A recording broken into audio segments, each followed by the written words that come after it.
चलिए, नेक्स्ट आपका जो आज का टॉपिक है वो है आर्गन डायग्राम। पहले ये बता दो, आपको वॉइस क्लियर आ रही है क्या नहीं?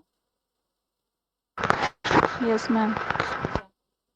तो इसमें देखो, आपके ना सिलेबस में इसका सिर्फ एक सिंपल सा डेफिनेशन है। वैसे तो हम ऑलरेडी इसको डिस्कस कर चुके हैं, फिर भी ब्रीफ में मैं आपको बता देती हूँ। The plane on which complex number is represented, हम लोगों ने कोई भी कॉम्प्लेक्स नंबर था लाइक दिस, इसको हम लोगों ने प्लेन पर रिप्रेजेंट किया था। ये एक्स और ये वाई है ना, एक्स यहाँ पर 2 हो गया, वाई लेट से यहाँ पर 3 है, तो ये 2,3 हो गया। तो इस तरीके से हम जो है कॉम्प्लेक्स नंबर को एक प्लेन पर रिप्रेजेंट कर सकते हैं, which is called the Argand plane. ठीक है, इसको आर्गन प्लेन बोला जाता है। And the figure represented by this complex number as points, हम लोगों ने इस कॉम्प्लेक्स नंबर को एज ए पॉइंट रिप्रेजेंट किया, तो इस डायग्राम को हम आर्गन डायग्राम बोलते हैं। ठीक है, आप यहाँ पर एक डायग्राम देख सकते हो जिसमें एक्स एक्सिस यानी कि ये रियल एक्सिस के ऊपर आपको बताया था कि इमेजिनरी पार्ट 0 है, ये अंडरस्टूड है। ये फर्स्ट क्वाड्रेंट में रियल जेड जो है वो पॉजिटिव है, सेकंड क्वाड्रेंट में आ जाए तो रियल जेड नेगेटिव है, इमेजिनरी पॉजिटिव है, थर्ड में आ जाए तो इमेजिनरी नेगेटिव है। ठीक है, इस तरीके से इसकी जो है ग्राफिकल रिप्रेजेंटेशन जो है वो बताई गई है। ठीक है, इसमें कुछ ज़्यादा नहीं है। इसमें आगे जो है ना 2 फॉर्म्स आएंगी जिनके बेसिस पर एमसीक्यूज होते हैं, तो देखते हैं। एक है आपके पास first polar form. Polar form को समझने के लिए ना, जैसे मैंने अभी आपको बताया कि ऐसे आपने एक कॉम्प्लेक्स नंबर को रिप्रेजेंट कर लिया। ठीक है, तो ये हम लोगों ने कल किया था, ये एक्स हो गया, ये वाई हो गया, और ये क्या बन गया था, root x square plus Y square. ठीक है, अब ना ये एलिटर से समझो, आपके पास एक कॉम्प्लेक्स नंबर है। ठीक है, तो आपने क्या किया, ये मल्टीप्लाई एंड डिवाइड कर दिया throughout with root x square plus Y square. ये समझ में आ गया, मल्टीप्लाई एंड डिवाइड किया है। तो यहाँ से अब आप इस डायग्राम से, यहाँ पर 90 का एंगल है, तो अगर कॉस थीटा की वैल्यू निकालोगे तो वो क्या आ जाएगी, X upon root x square plus Y square आ जाएगी।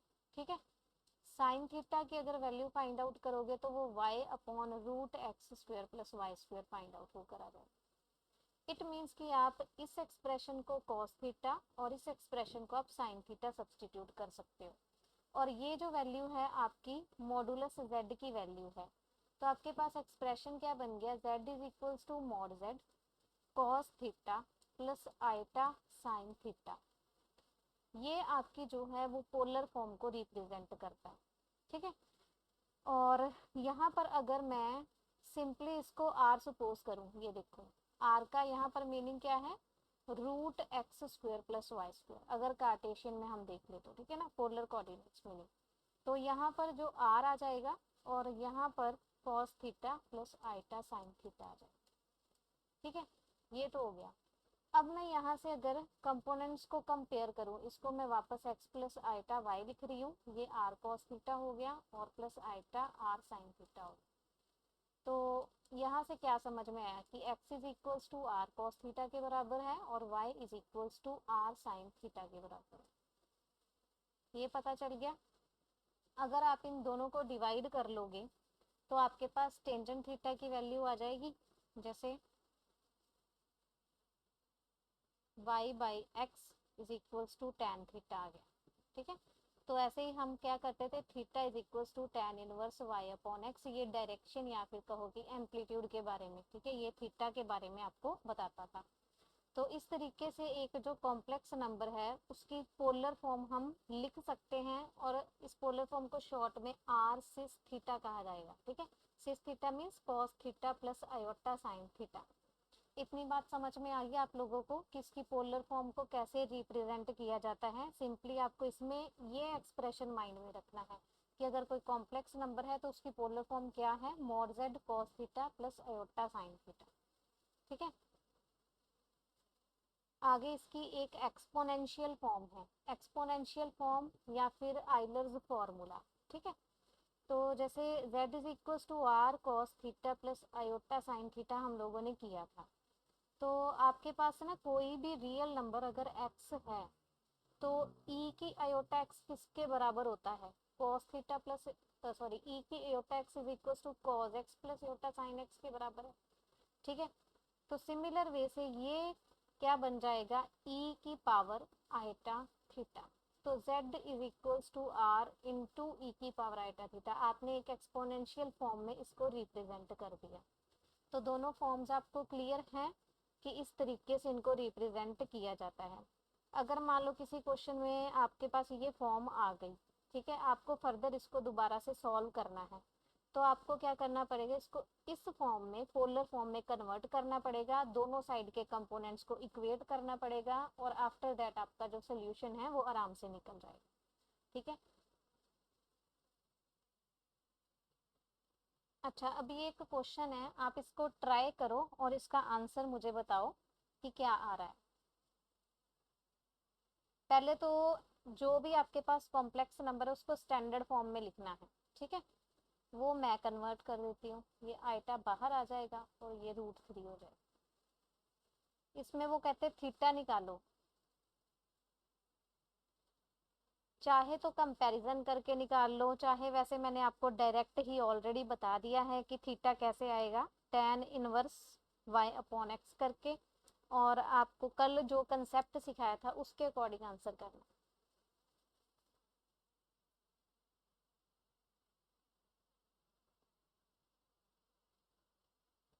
सी ऑप्शन 2π/3। हाँ जी, और ये पल्लवी राठी का आंसर है ना। हाँ जी। और कमलेश आपका क्या है आंसर? मैम अभी किया नहीं, मेरे समझ ही नहीं आया ये। अच्छा देखो, ये कल वाला, एक बार माइक ऑफ करो, ये कल वाला कंसेप्ट है, ये x प्लस आयोटा y है। ठीक है, इज इक्वल्स टू, उसने ये आपको सिर्फ कंफ्यूजन क्रिएट करने के लिए दिया है, आप इसको देखो चाहे ना देखो, आपकी मर्जी है। ठीक है, तो यहाँ से y की वैल्यू √3 है और x की वैल्यू क्या है, -1। कल आपको बताया था कि थीटा कैसे सॉल्व करते हैं, tan inverse mod of y/x। ठीक है, ये मैंने एक्सप्रेशन ना आपको अभी भी सिखाया है। देखो, अगर ये आपको चाहे पोलर फॉर्म में दे रखा है, ठीक है, तो तब भी थीटा यही निकल के आया है, और आप अगर एक्सपोनेंशियल फॉर्म की बात करोगे तो तब भी थीटा यही निकल के आएगा। ठीक है, सेम रहता है। तो यहाँ पर थीटा पूछा है, तो tan इनवर्स मॉड y/x क्या बन गया, tan इनवर्स मॉड y कितना है, √3 -1। तो ये पॉजिटिव ही आएगा मॉड से बाहर, तो ऐसे बन जाएगा। तो ये बन गया आपके पास π/3। और अब देखो, आपको बताया था कि आपने चेक करना है कि आपका जो x, y है वो किस क्वाड्रेंट में लाई करता है। ये किस क्वाड्रेंट में है, x नेगेटिव और y positive, second quadrant. Second quadrant में। ठीक है, तो कल मैंने आपको ये सारा कंसेप्ट बताया था, यहाँ पर जो आंसर आता है थीटा का वही लिया जाता है अगर फर्स्ट में है, तो सेकंड में हम क्या करते हैं, पाई माइनस थीटा। ठीक है, तो आपका जितना भी ये थीटा की वैल्यू आई है, रियलिटी में answer pi minus this theta के बराबर आएगी, 2π/3। ये क्यों, क्योंकि हम क्या करते हैं, प्रिंसिपल वैल्यू निकालते हैं, और प्रिंसिपल वैल्यू जो है open at -π and closed at pi के बीच में होनी चाहिए। तो आप चेक कर सकते हो ये वैल्यू इसके बीच में लाई करती है। ठीक है, तो इसकी जो ऑप्शन है वो सी करेक्ट है। आपको ज़्यादा चेक करने की भी नहीं ज़रूरत, सिंपली आप ये देखो ये किस क्वाड्रेंट में है, उसके अकॉर्डिंग आप इसका आंसर कर दो। क्लियर है? Yes ma'am. हाँ जी, चलते हैं आगे। ये मोस्ट इम्पॉर्टेंट कंसेप्ट है आगे आपका, क्यूब रूट ऑफ यूनिटी। देखो, हम लोग कॉम्प्लेक्स नंबर्स की हेल्प से इसको सॉल्व करेंगे। जैसे यूनिटी का मीनिंग है 1, तो इसकी पावर 1/3 है ना, तो z को इक्वल ले लिया 1 की power 1/3। Cubing on both side करेंगे तो z³ इक्वल्स टू 1 आ जाएगा, ये z³ -1 इक्वल्स टू 0 के बराबर हो गया। यहाँ पर बन गया आपके पास a³ माइनस b³, तो वो क्या आ जाएगा, a minus p a square plus ab plus b square. ठीक है, इक्वल्स टू 0। आपने यहाँ पर आइडेंटिटी लगा दी, इतना तो एक्सप्रेशन समझ में आ गया होगा। तो यहाँ पर दो का प्रोडक्ट 0 है, it means either z minus one equals to 0 और z square plus z plus one is equals to 0। यहाँ से सॉल्व करेंगे तो z इक्वल्स टू 1 आ जाएगा। ठीक है, ये z इक्वल्स टू 1 आ गया। सेकेंडली जो सेकेंड इक्वेशन है ये z square plus z plus one, यहाँ से सॉल्व करो, ये क्वाड्रेटिक इन z बन गई। तो डिस्क्रिमिनेंट यानी कि z की वैल्यू यहाँ से minus b plus minus under root b square minus 4ac upon 2a। यहाँ पर a क्या है 1 है, b क्या है 1 है और c क्या है 1 है। ठीक है, कंपेयर कर लिए, इसके कोफिशिएंट्स लिख दिए, इसमें सब्सटीट्यूट करेंगे और वैल्यू सॉल्व करेंगे। तो आपके पास z की value -1 plus minus iota root 3/2 आ गई। ठीक है, तो आपके पास क्यूब रूट्स ऑफ यूनिटी क्या क्या निकल के आए, एक तो z की वैल्यू 1 आ गई, एक -1 प्लस आयोटा रूट 3/2 आ गया, एक -1 माइनस आयोटा रूट 3/2 आ गया। ठीक है, तो यहाँ से ध्यान से देखना, one of the roots of the unity is real, एक आपके पास रियल रूट निकल के आया दैट इज 1, और बाकी के दो आपके पास कैसे रूट आए हैं, कम्प्लेक्स रूट्स सॉल्व होकर आए। Omega and omega square. हाँ जी, उसको हम बाद में ओमेगा एंड ओमेगा स्क्वायर देखते हैं कि कैसे पुट करते हैं। ठीक है, तो आपको ये वाला जो कंसेप्ट अभी बताया कि कैसे cube roots of unity solve किए, ये समझ में आ गया। Yes ma'am. चलते नेक्स्ट, इसकी जो प्रॉपर्टीज हैं वो करते हैं। Each complex cube root of unity is the square of the other. यहाँ पर ना complex cube root of unity की बात हुई है। ठीक है, आपको अभी बताया था एक आपके पास रियल रूट आया है और बाकी के जो दो हैं वो कम्प्लेक्स रूट्स आए थे। तो जो एक रूट है उसका आप स्क्वायर करोगे, आप इसको स्क्वायर को ओपन करके सॉल्व करना, ऊपर a प्लस बी का होल स्क्वायर लगा के नीचे 2 का 4 बन जाएगा, सॉल्व करना और चेक करना ये इसमें कन्वर्ट हो जाएगा। अगर आप ये माइनस वाले का स्क्वायर करोगे वो देखोगे कि इसमें कन्वर्ट हो जाएगा। ठीक है, तो यहाँ पर उसने यही बात समझाई है कि if we denote one of the complex cube roots of unity by omega. ठीक है, अगर एक को हम ओमेगा से रिप्रेजेंट कर रहे हैं तो दूसरा क्या हो जाएगा, ऑटोमेटिकली ओमेगा स्क्वायर हो गया। तो ये वाला पॉइंट आपको क्लियर है, हम डायरेक्टली कुछ क्वेश्चंस में इसको यूज कर सकते हैं। ठीक है, आगे इंटेग्रल पावर्स की बात करते हैं। इंटेग्रल पावर्स जैसे अभी किया था कि z³ - 1 इक्वल्स टू 0 जो है उस इक्वेशन का एक कम्प्लेक्स रूट है ओमेगा। ठीक, तो ओमेगा इसको सेटिस्फाई करेगा, तो यहाँ से बन गया ω³ - 1 इक्वल्स टू 0। तो यहाँ से वैल्यू आ गई ω³ इक्वल्स टू 1, ये आ गई। अब आपने इसकी कोई भी अगर पावर सॉल्व करनी है, मान लो आपके पास ये ओमेगा की 18 है, आपने इसको सॉल्व करना है कि किसके बराबर आता है, तो आपको सिंपली क्या करना है, डिवाइड बाय 3। ठीक है, और रिमाइंडर चेक कर लेना है। देखो यहाँ पर लिखा हुआ ना omega n is equals to omega r, where r is the least non negative remainder obtained when dividing n by 3। तो आपको सिंपली 18 को 3 से डिवाइड कर देना है। ठीक है, तो या फिर कुछ इस तरीके से अरेंज कर लो, क्या बन गया ये 3। आपको मीन्स कहने का मीनिंग है कि यहाँ पर पावर जो है इनसाइड 3 बनाने की कोशिश करनी है, क्योंकि हमें पता उसकी वैल्यू जो है वो 1 है, तो ये 1 की power 6 that is equals to 1 बन जाए। ठीक है, चाहे डिवाइड कर लो चाहे इस तरीके से लिख लो, सेम बात हो गई। तो ओमेगा की 20 जो है उसको कैसे सॉल्व करोगे, ये 18 तक तो ऐसे बन जाएगा, अगर डिवाइड में देखे तो ये 18 तक तो ओमेगा हो गया। स्क्वायर की इक्वल आ जाएगा। हाँ, तो बचेगा सिर्फ ओमेगा स्क्वायर बच जाएगा, तो ओमेगा स्क्वायर की वैल्यू जो है उसे सॉल्व करना है हमें आगे। ठीक है, मीन्स ओमेगा स्क्वायर के बराबर आ जाएगा। तो ये अभी आगे कैसे सॉल्व करेंगे ये हम फर्दर एक्सप्रेशंस में आगे भी सीखेंगे। ठीक है, ये आपको क्लियर है। अब इसको एक बार ट्राई करना।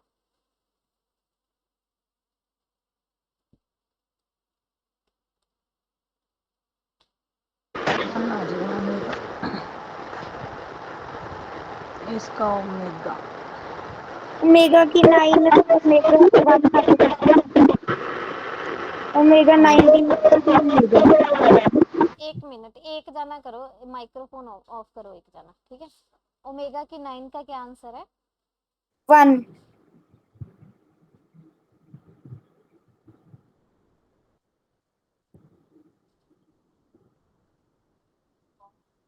हाँ जी ठीक है। और ओमेगा की 19 का क्या है?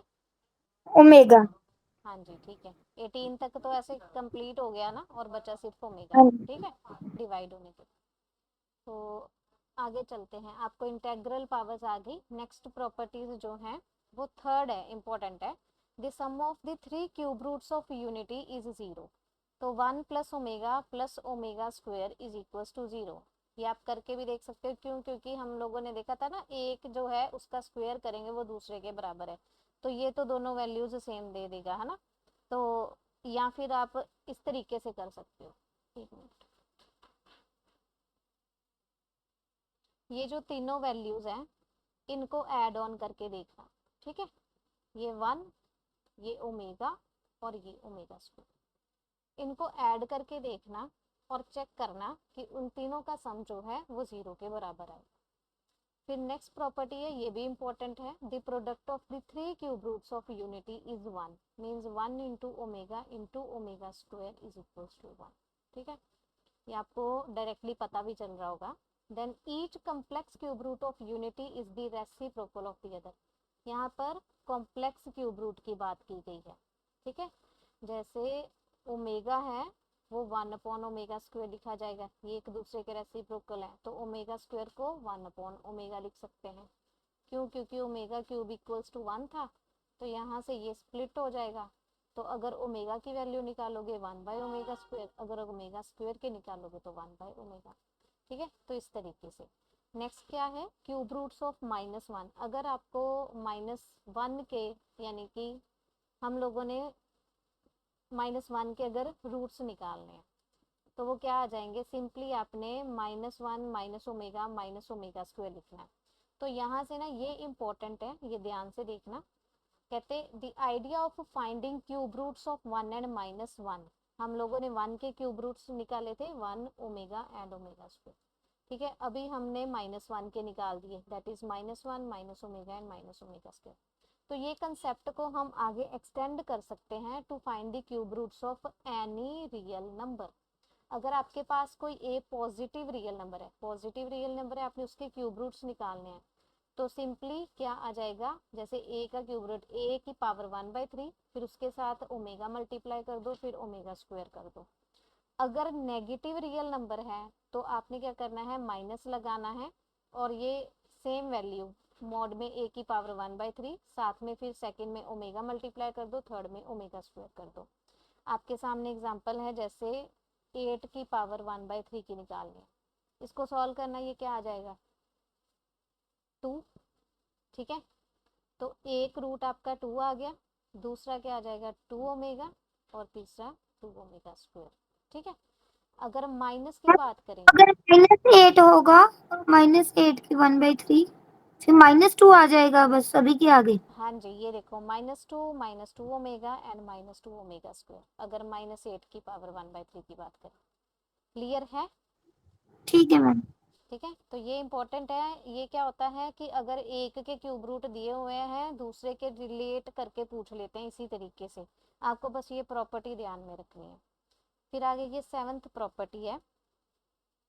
7th में वो कहते हैं कि 1 प्लस ओमेगा की पावर n प्लस ओमेगा की पावर 2n, ये एक्सप्रेशन है, ठीक है। यहाँ पर n चेक करना है।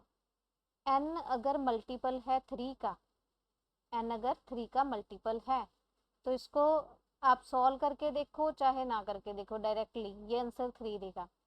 अगर ये 3 का मल्टीपल नहीं है तो ये आंसर जो है वो 0 देगा, ठीक है।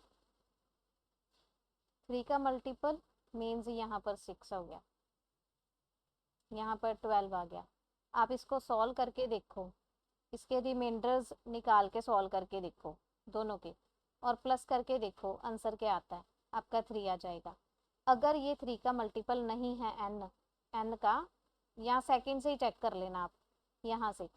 अगर तो 3 का मल्टीपल है तो 3 आ जाएगा, नहीं है तो आंसर जो है वो 0 आएगा। दूसरा लेकिन ध्यान रखना ये ट्वाइस होना चाहिए ये पावर, ठीक है।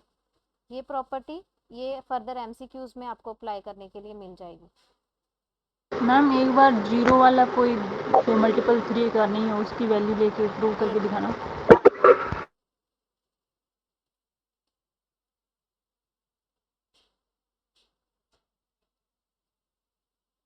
5 ले लेते हैं और यहाँ पर 10 ले लेते हैं, ठीक है। तो ये रिमाइंडर के बाद 2 बच जाएगा, ये 1 बच जाएगा, ठीक है। 1 प्लस ओमेगा स्क्वायर बच गया, तो क्या आएगा, ये अभी अभी प्रॉपर्टी की ना, सम ऑफ दिस, तो क्या आ गया। मैम ओमेगा की कैसे होती है, जैसे आपने बताया -1 -√3 और टॉप 1 में 2। रिपीट करना क्वेश्चन। जैसे आपने पीछे बताया था कि ओमेगा की वैल्यू होती है -1 -√3/2 फिक्स होती है। हाँ जी, देखो ना ओके। ये इक्वेशन, एक बार माइक्रोफोन ऑफ करना। देखो ये आपको यहाँ पर मैंने समझाया ना कि ये इक्वेशन सॉल्व की थी हम लोगों ने, ये देखो ये हम लोगों ने किसके क्यूब रूट्स किए थे सॉल्व, यूनिटी के, यानी कि 1 के ही तो किए थे, ठीक है। तो ये जब ओके सॉल्व मैम। हो गए ना तो इनका सम करके देखा तो वो 0 आया, ठीक है। ये प्रॉपर्टी हो गई। तो ये सिंपल, ये सीधी सीधी अकेली भी एमसीक्यू की तौर पे आ सकती है, ठीक है। ये नहीं करनी, इसमें कुछ भी नहीं है। 9th में आ जाओ। Then cube roots of unity represent the vertices of the equilateral triangle on the Argand plane. अब देखो ये तीनों को अगर मैं रिप्रेजेंट करूं ग्राफिकली, ये है आपके सामने, ठीक है। ये ए है रियल रूट आपका 1, ये बी है -1/2 +√3 i/2, और ये सी है जिसमें हमारे पास ये माइनस था। तीनों को अगर ऐसे प्लॉट किया जाए ना तो ये ट्रायंगल जो बन के आती है वो इक्विलेटरल बन के आती है, ठीक है। तो इक्विलेटरल है तो ईच एंगल ये ए बी एंड सी ये कितना हो जाएगा, 60 डिग्री, ठीक है। बस ये वाले दो जो हैं ये पॉइंट्स आपके माइंड में रखने वाले हैं। ये पूछा जा सकता है कि क्यूब रूट्स ऑफ यूनिटी जो है वो क्या रिप्रेजेंट करता है, इक्विलेटरल ट्रायंगल को करता है। और इक्विलेटरल ट्रायंगल है तो आपको ऑलरेडी पता है कि उसका ये हर एक एंगल जो है वो 60 होगा, ठीक है। ये दो करने हैं। ये जो रिप्रेजेंट कर रखा है 2π/3, ये इसका जैसे सी का ये एंगल बाइसेक्टर है, ये बी का और यहाँ से ये ए का, इसको रिप्रेजेंट किया है। सो इसकी कोई आपको ज़्यादा ज़रूरत नहीं है, ठीक है। आगे चलो, देखो the two numbers such that each one is the square of the other. अब इसका आंसर आप करो। ऐसे दो नंबर्स ऑप्शन में से बताओ जो एक जो है वो दूसरे का स्क्वायर हो।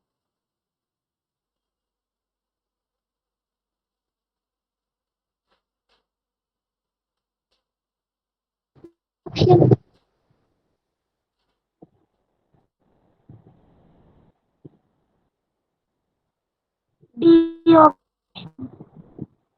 कौन सी ऑप्शन? D option. हाँ जी, बिल्कुल सही है। ये आपको मैंने अभी ऊपर ही बताया था कि जैसे जो कॉम्प्लेक्स रूट्स थे दोनों, omega and omega square, each one is the square of the other, ठीक है। आगे चले, इसको सॉल्व करो। If omega is the cube root of the unity then 1 + omega - omega square, और ये इसके साथ मल्टीप्लिकेशन में है। इसको सॉल्व करो। कौन सी प्रॉपर्टी के साथ सॉल्व करोगे? बस ये दो प्रॉपर्टीज जो हैं इनसे मैक्सिमम क्वेश्चंस सॉल्व हो जाएंगे। इन दोनों को माइंड में रखना। Sum is equal to 0 and product equal D to option 4। D option 4, ठीक है। तो कैसे करें इसको, कौन सी प्रॉपर्टी, ये फर्स्ट और सेकंड किससे करें पहले? फर्स्ट से। फर्स्ट से, तो फर्स्ट से अगर इस एक्सप्रेशन में देखें तो 1 प्लस ओमेगा क्या आ जाएगा यहाँ से, माइनस का -2 ओमेगा स्क्वायर। Omega square. ठीक है, तो ये माइनस का ओमेगा स्क्वायर और ये एक ऑलरेडी पड़ा है, तो यहाँ पर 1 1 प्लस ओमेगा स्क्वायर की वैल्यू आ जाएगी माइनस माइनस का ओमेगा। ओमेगा। ठीक है, तो ये 1 और प्लस ओमेगा स्क्वायर की वैल्यू आ गई, इसके साथ लिखते हैं माइनस का ओमेगा, एंड ये एक ऑलरेडी जो है वो माइनस का ओमेगा है, तो ये -2 ओमेगा स्क्वायर और ये माइनस का 2 omega, that is 4 omega cube, और omega cube is equals to 1। ठीक है, तो यहाँ से 4 इसका आंसर आ जाएगा। चले आगे। अब ये बताओ इस पे कौन सी प्रॉपर्टी लगा के सॉल्व करोगे। 27 का पूछ लिया अब, ये आ गया। कौन सी ऑप्शन आएगी। C option, C option. हाँ जी, तो जैसे मैंने अभी सिखाया था कि 27 की 1/3 ये किसके इक्वल आ गया, 3 के, तो रूट्स कौन से हो जाएंगे, 3, 3 omega and 3 omega square, C option. आगे चले, अगर omega complex cube root of unity है then find out this expression. तो चलो इसको फाइंड आउट करो और आंसर बताओ।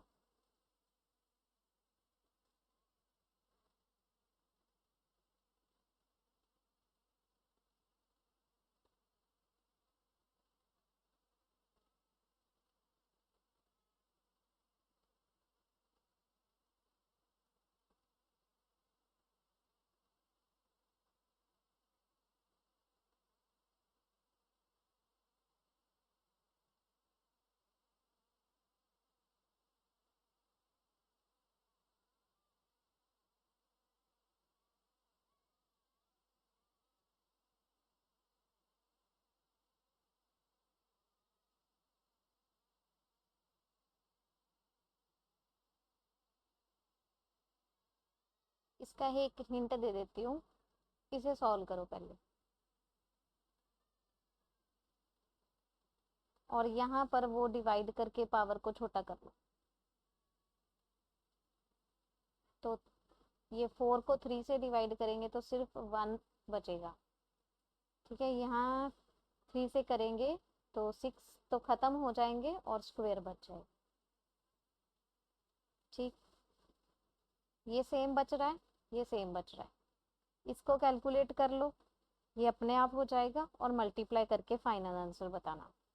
तो 1 minus omega and 1 minus omega square, multiply कर लेते हैं पहले,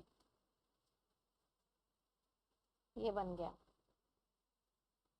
यहाँ से ये आ जाएगा इस तरीके से, और प्रॉपर्टी थी 1 plus omega square equals to 0, option सही है। यहाँ से ये आ जाएगा -1। कौन सी ऑप्शन। ये सारी ऑप्शन हाँ सही जी, नहीं लग रही आंसर। बिल्कुल सही है। चलो सॉल्व करते हैं, आप सॉल्व कर। हाँ, आप ये देख रहे हो जो स्क्रीन पे मैं सॉल्व कर रही हूँ। ठीक है मैम। हाँ, और ओमेगा क्यूब इक्वल्स टू 1। ठीक है ना, तो यहाँ से 1 प्लस 1 प्लस 1 दैट इज 3, तो इसका आंसर 3 आया, तो इसका भी तो 3 आएगा, सेम है, दोनों मल्टीप्लाई हो रहे हैं, तो 9। ऑप्शन डी इसमें से करेक्ट हो जाएगा। हाँ जी हाँ। एक बार आप ध्यान से इसको देख लो, अगर कोई डाउट है तो पूछ सकते हो।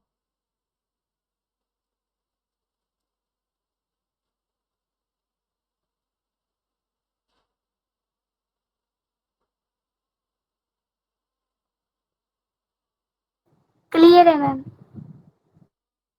और आपको कमलेश। यस मैम, हो गया। हाँ जी, आपकी ये जो आर्गुमेंट की प्रॉपर्टीज थी लास्ट टॉपिक में से ये पेंडिंग है। ठीक है,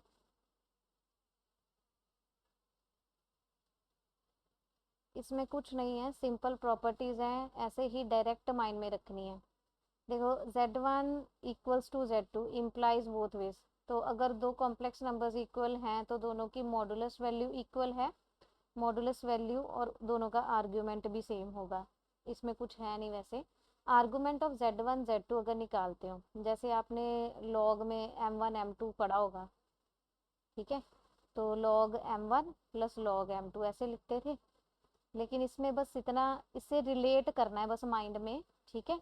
इसमें क्या है, ये 2n पाई, ये वैल्यू एक्स्ट्रा आपने जोड़ देनी है। Same argument of z1 by z2 है तो माइनस हो जाएगा, और ये एक्स्ट्रा वैल्यू आपने 2n पाई जो है वो इसमें जोड़नी है।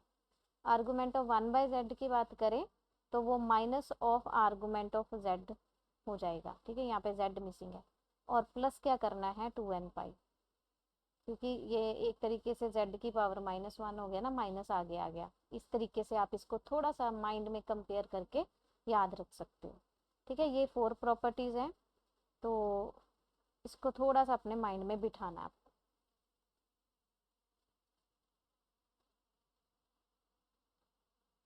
तो ये वाला जो कॉन्सेप्ट है, इसमें है लॉगरिदम्स ऑफ कॉम्प्लेक्स नंबर। इसका रेयरली कोई क्वेश्चन पूछा जा सकता है, तो वैसे कंसेप्ट है तो समझा रहे हैं, ठीक है। तो log of a complex number, एक कॉम्प्लेक्स नंबर है x प्लस एटा वाई, ठीक है, उसकी लॉगरिदम वैल्यू निकालनी है। तो वो जब सॉल्व करोगे तो कुछ alpha plus iota beta type आएगी, ये कॉम्प्लेक्स नंबर टाइप आएगी, ठीक है।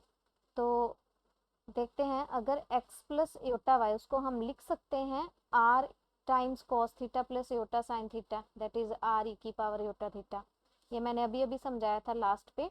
तो x की वैल्यू आई थी r कॉस थीटा, और y क्या आ जाएगा यहाँ से कंपैरिजन करने पर r साइन थीटा, ठीक है। तो इन दोनों इक्वेशंस को अगर स्क्वायर एंड ऐड करते हो तो r की वैल्यू आ जाएगी root x square plus Y square, और थीटा फाइंड आउट किया था अगर इन दोनों को आप डिवाइड कर लेते हो, ठीक है, अगर इस इक्वेशन को डिवाइड कर लेते हो दोनों को, तो यहाँ से थीटा आ जाएगा tan inverse y by x, ठीक है। अब log x plus iota y, x plus iota y क्या है, r e की power iota theta, r e की पावर एटा थीटा सब्सटीट्यूट कर दिया, यहाँ पर log m इंटू n हो गया, log m plus log n कर दिया। ये log r जो है एज इट इज है, और e की पावर एटा थीटा ये क्या बन जाएगा, सिंपल एटा थीटा बन जाएगा, ये पता होगा, ठीक है। e की पावर एटा थीटा, ये e और ये गए खत्म, और ये एटा थीटा बच गया। तो यहाँ पर r की value root x square plus Y square put की, प्लस एटा, और थीटा क्या आया tan inverse y by x.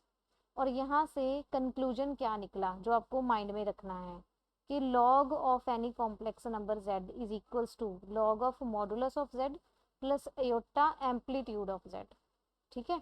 यहाँ पर ये मॉडुलस वैल्यू आ गई और ये उसका एम्पलीट्यूड आ गया, इतनी बात क्लियर है। और ये वैल्यू जो है वो प्रिंसिपल वैल्यू है, और अगर जनरल निकालनी है तो वो क्या आएगी, उसमें ऐसे रिप्रेजेंट करते हैं कैपिटल LOG से।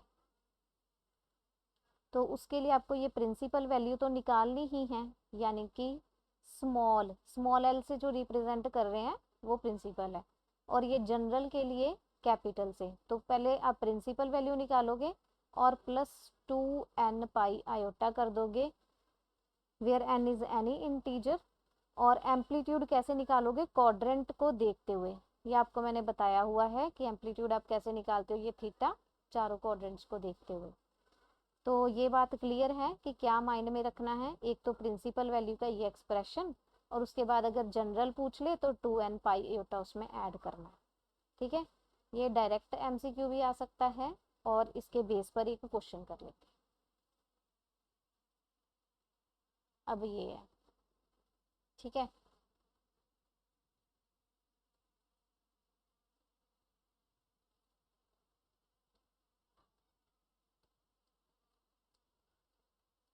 Modulus value plus iota amplitude of z, ठीक है। ये आपको वापस से एक बार देख लो, ये वैल्यू मैंने लिखी है प्रिंसिपल वैल्यू, ठीक है।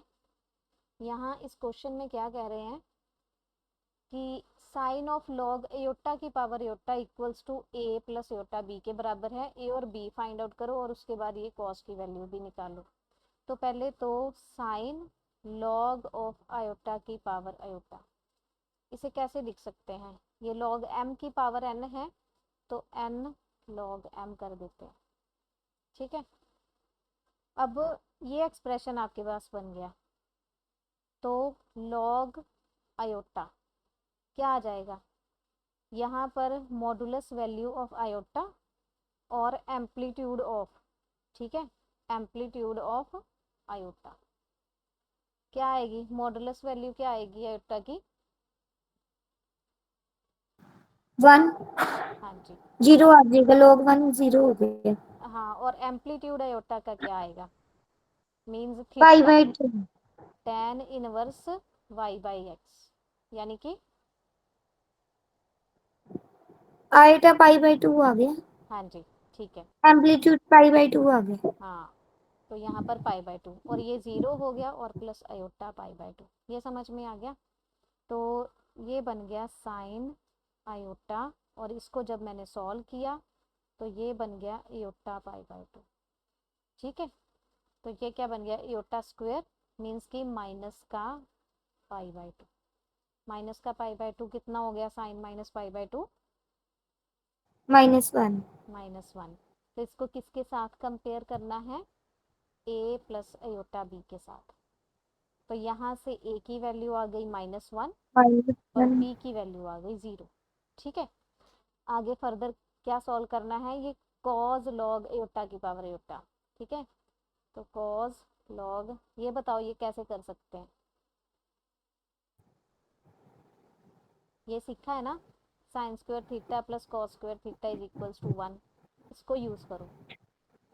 ये बन गया √1 minus sine square log iota की पावर आयोटा, और वो हम लोगों ने अभी सॉल्व की, वो कितनी आई है, -1। तो 1 माइनस -1 की square that is 1 0 -1 that is 0, ठीक है।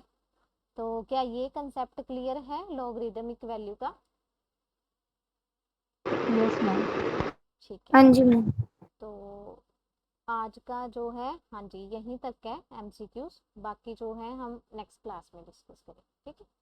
You can ma'am leave. Practice sheet वगैरह कब भेजोगे? आप कह रहे थे ना हाँ वो भी हाँ, दिया करेंगे, एक बार, टेस्ट भी लिया करेंगे। एक बार ना टॉपिक कंप्लीट हो जाने दो, मैं अपने आप सेंड कर दूंगी, ठीक है। टेस्ट मैम 30-40 क्वेश्चंस का ले लिया करना, ठीक जैसे एक है, टॉपिक का। ठीक है, ठीक है, डोंट वरी, ये मेरी है ड्यूटी, मैं अपने आप कर लूंगी, ठीक है। ठीक है मैम। हाँ जी, ठीक है जी, अब आप जा सकते हो।